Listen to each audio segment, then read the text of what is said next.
Hello everyone. In this lecture we will discuss about the various principles of treatment for soft, weak and compressible deposit. So these are the various methods for treatment of soft, weak and compressible deposits. So we'll discuss them one by one.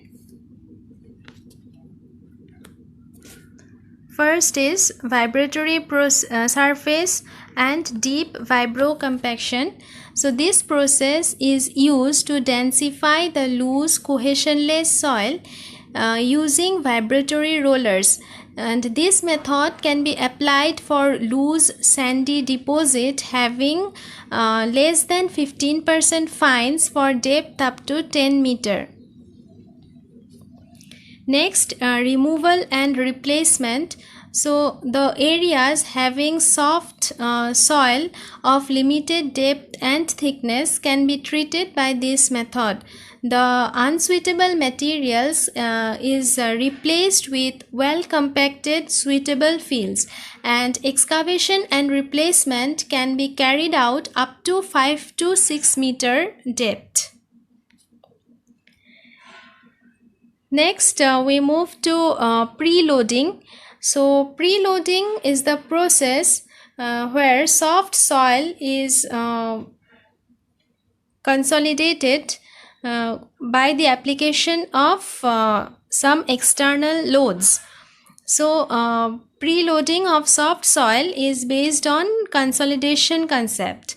So we know what is consolidation. It is where pore water is squeezed from the voids and until the water content and the volume of the soil are in equilibrium under the loading stress imposed by the surcharge. And this is usually accompanied by gain in shear strength of soil. Next, prefabricated vertical drains and preloading. So with the increase in thickness of soft clay, the consolidation period is too long for full consolidation of primary settlement. So vertical drainage may be incorporated in conjunction with preloading in order to accelerate the process of settlement. And vertical drains may be proposed in the areas where thickness of soft soil is limited or less than 10 meter.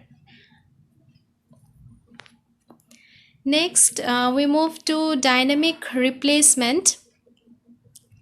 So dynamic replacement is the process of densifying the loose cohesionless soil, and it is the process where heavy pounder is utilized.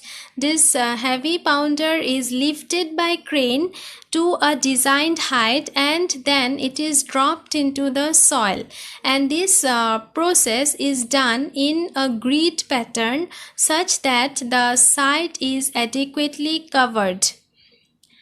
And due to large vibrations induced by the dropping of the pounder, this method is only suitable at locations away from settlement sensitive structures. Next, we move to stone columns. Stone columns is provided in areas where subsoil consists of more than about 5 meter thick soft cohesive soil. Next, we move to piled embankments and viaduct. In soft soil areas, embankment height exceeding the pre-consolidation pressure will give rise to excessive settlement, and this can be avoided by means of structural solutions such as viaduct or piled embankment. So viaduct is a bridge like structure for carrying roads or railroad, generally constructed over a valley, and it consists of a number of short spans. So where the height of embankment is more, cost of piled embankment may be higher and viaduct may have to be provided. So these are the various principles for treatment of soft, weak and compressible deposit. That's all. Thank you.